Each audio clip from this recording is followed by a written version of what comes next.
क्या अतीक अहमद के दोनों बेटे अली अहमद और उमर अहमद आने वाले हैं जेल से बाहर? क्या अपने सबसे छोटे बेटे आबान अहमद को शाइस्ता परवीन कब्रिस्तान तक देखने आई थी और आबान अहमद को देखकर वापस लौट भी गई, फिर भी शाइस्ता परवीन का कोई बाल भी बाका नहीं कर पाया। आज मैं इस वीडियो में आपको सब कुछ बताऊंगा और नया ताज़ा जो उमर अहमद के साथ हुआ है, उमर अहमद पर जिस तरीके के इल्ज़ाम लगाए गए, जिस तरीके से दोबारा से अली और उमर को फंसाने की कोशिश की जा रही है, वो सब भी मैं आपको बताऊंगा। और मैं आपको ये भी बताऊंगा कि आखिर इस वक्त शाइस्ता परवीन और गुड्डू मुस्लिम हैं कहां पर। आदाब, नमस्कार, सत श्री अकाल, peace to be with you दोस्तों। मेरा नाम है जुनैद भाटी और आप देख रहे हैं द न्यूज़ फीवर। जैसा कि आप सभी जानते हैं कि अतीक अहमद के सबसे छोटे बेटे आबान अहमद की भी मौत हो चुकी है। वो भी इस दुनिया से विदा ले चुका है और उसके बाद उसका सुपुर्द खाक भी हो चुका है। आबान अहमद के दफीने में अली अहमद और उमर अहमद खूब वायरल हुए। उमर अहमद ने आबान के जनाजे की नमाज भी पढ़ाई, जिसके बाद जब पब्लिक रो रही थी, जब पब्लिक जोर जोर से चिल्ला रही थी, उस दौरान भी उमर अहमद पब्लिक को इशारा करके चुप करते हुए भी नजर आए। ये तस्वीर भी उमर अहमद की खूब वायरल हुई, जिसके बाद उमर अहमद और अली अहमद का काफिला जब वापस कब्रिस्तान से निकला, जब उमर अहमद प्रयागराज से लखनऊ के लिए रवाना हुए पुलिस की वैन में, उस वक्त भी उमर अहमद की पुलिस की वैन के पीछे 20 से 25 गाड़ियां उनके काफिले में चल रही थी।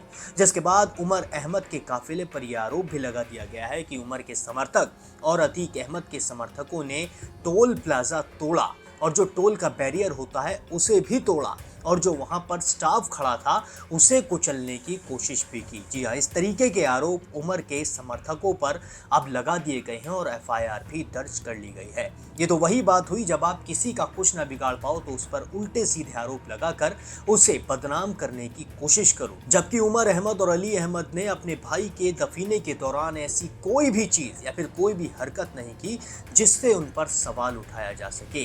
अब कुछ भी नहीं मिला तो फिर यही वाला इल्जाम लगा दिया कि टोल प्लाजा तोड़ दिया। भाई, ऐसा कोई सीसीटीवी फुटेज सामने नहीं आया है जिसे देखकर यह कहा जा सकता है कि टोल का जो स्टाफ है उसे कुचलने की इस काफिले ने कोशिश की है, या फिर इस तरीके की कोई भी चीज नहीं दिखी है जिसमें टोल का बैरियर तोड़ा जा रहा है। सारी गाड़ियां आराम आराम से निकलती इस टोल प्लाजा से नजर आ रही हैं, जैसा कि आपको वीडियो में भी साफ तौर पर दिख रहा होगा। लेकिन उसके बाद भी बिना वजह की एफआईआर उमर अहमद के समर्थकों के खिलाफ कर दी गई है। जबकि उमर अहमद ने अपने भाई की जनाजे की नमाज भी बड़े ही सुकून से और आराम से पढ़ाई, जिसके बाद जैसे कि लाजमी भी है, ये तीनों भाई एक दूसरे से लिपट कर रोने लगे। जी हाँ, जिस तरीके का इनके दिल में दर्द है, जिस तरीके से इन्होंने अपने पूरे परिवार को एक एक करके खोया है, उससे कोई भी अंदाजा लगा सकता है कि रोना तो लाजमी है, रोना वाजिब है। और इस तरीके से ये भाई रोए भी, जिसके बाद बड़े ही आराम से ये वापस भी चले गए। इन्होंने किसी भी तरीके का गलत बयान या फिर किसी भी तरीके की गलत हरकत इस पूरे चीज़ों के दौरान नहीं की। लेकिन उसके बाद भी उमर पर इस तरीके के आरोप, उमर के समर्थकों पर इस तरीके के आरोप बहुत ज़्यादा निंदनीय हैं। और उसके बाद एक और अफवाह फैलाई गई। जी हाँ, उस अफवाह में ये था कि शाइस्ता परवीन, जो कि आबान अहमद की अम्मी है और अतीक अहमद की पत्नी है, शाइस्ता परवीन 2023 से पुलिस की गिरफ्त से फरार हैं। ऐसा कहा जाता है शाइस्ता परवीन 2023 से पुलिस के हाथ नहीं लगी हैं और कहा जा रहा है कि शायद शाइस्ता परवीन भी कब्रिस्तान में उन औरतों के बीच खड़ी थी जहां पर बहुत सारी औरतें बुर्का पहनकर टूटी हुई दीवार के पास खड़ी हुई थी। उस दौरान शाइस्ता परवीन आई और बुर्के में अपने बेटे को देखकर वापस भी चली गई।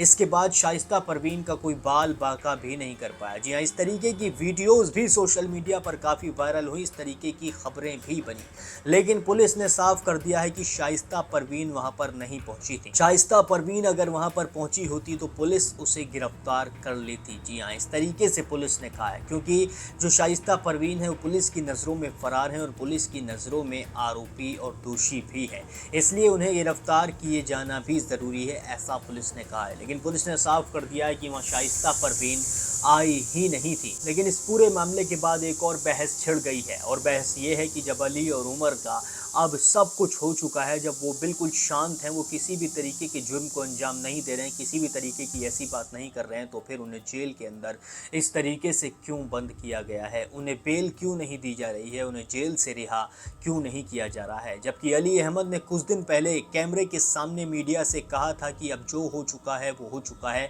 जो हो गया सो हो गया, अब उन्हें और ना सताया जाए, अब उन्हें और इस तरीके से परेशान ना किया जाए, अब उन्हें बार बार जेल के अंदर ना डाला चला जाए। जी हाँ, इस तरीके की बातें अतीक अहमद के बेटे अली अहमद ने कही थी, पर फिर भी पुलिस वाले या फिर सरकार अली उमर को छोड़ने के लिए राज़ी नहीं है। जबकि जो तीसरा भाई है एहज़म, वो जेल से बाहर है, क्योंकि जिस वक्त ये पूरा परिवार जेल गया था उस वक्त एहज़म नाबालिग था और उसे बाल सुधार गृह भेजा गया था, जिसके बाद उसे बाल सुधार गृह से भी रिहा कर दिया गया था। अबान अहमद की भी यही सेम चीज़ थी, उसे भी बाल सुधार गृह भेजा गया था, जिसके बाद उसे भी बाल सुधार गृह से रिहा भी कर दिया गया था। अबान अहमद जो किताबें अपने भाई के लिए लेकर जा रहा था, वो दोनों किताबें इंग्लिश की किताबें हैं। दोनों किताबें बड़ी मशहूर किताबें हैं और कोई आरोपी या फिर गुंडा या फिर बदमाश प्रवृत्ति का इंसान तो इन किताबों को नहीं पढ़ेगा। शायद अली अहमद ने अपने दिल को, अपने अंदर की चीज़ों को सुधार लिया है और उमर अहमद ने भी खुद को साफ और पाक कर लिया है। इसलिए इन दोनों के छोड़े जाने की जो मांग है वो ज़्यादा हो रही है। जो इनके समर्थक हैं वो बार बार सरकार से गुहार लगा रहे हैं, पुलिस से गुहार लगा रहे हैं कि अब इन दोनों भाइयों को छोड़ दो। अब ये तीन ही भाई अपने परिवार के लिए बचे हैं, इसलिए इनका बाहर आना ज़रूरी है, अपने परिवार को संभालना बहुत ज़्यादा ज़रूरी है। लेकिन दूसरी तरफ शाइस्ता परवीन और गुड्डू मुस्लिम का भी किसी को कुछ नहीं पता है। पुलिस ने किसी भी तरीके की ऐसी बात नहीं बताई है जिससे ये साबित हो सकता है कि शाइस्ता परवीन और गुड्डू मुस्लिम कहाँ पर हैं। शाइस्ता परवीन और गुड्डू मुस्लिम के बारे में किसी को कोई भी जानकारी नहीं है। जबकि आखिरी वक्त में अपने जब अशरफ अहमद और अतीक अहमद को ले जाया जा रहा था तो आखिरी वक्त में भी अशरफ ने गुड्डू मुस्लिम का जिक्र किया था, गुड्डू मुस्लिम उसकी ज़बान पर आया था, लेकिन उसके बाद भी गुड्डू मुस्लिम पुलिस के हाथ नहीं लगाया। इसके पीछे या तो कोई बहुत बड़ी वजह है या फिर कोई बहुत बड़ा खेल है। तो उमर प्रयागराज, लखनऊ से प्रयागराज सरकारी गाड़ियों में जा रहा था। हथगवां के अख्तियारी टोल प्लाजा के पास जब इसकी गाड़ी निकल गई तो इसकी काफिले के पीछे स्कॉर्पियो, थार गाड़ी जो थी और अन्य गाड़ियां थी, इन लोगों ने टोल कर्मियों से टोल न देना पड़े इसके लिए उनसे बदतमीजी किया, उनका बैरियर तोड़ दिया और उन पे गाड़ी चढ़ाने का प्रयास किया। टोल मैनेजर की तहरीर पर थाने पर सुसंगत धाराओं में अभियोग पंजीकृत कर लिया गया है और बदमाशी करने वाले बदमाशों के शिनाख्त का प्रयास किया।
पूरे मामले पर आप क्या सोचते हैं मुझे कमेंट सेक्शन में ज़रूर बताइए। बाकी और भी देश और दुनिया की तमाम बड़ी खबरों के लिए अभी सब्सक्राइब कर लीजिए द न्यूज़ फीवर।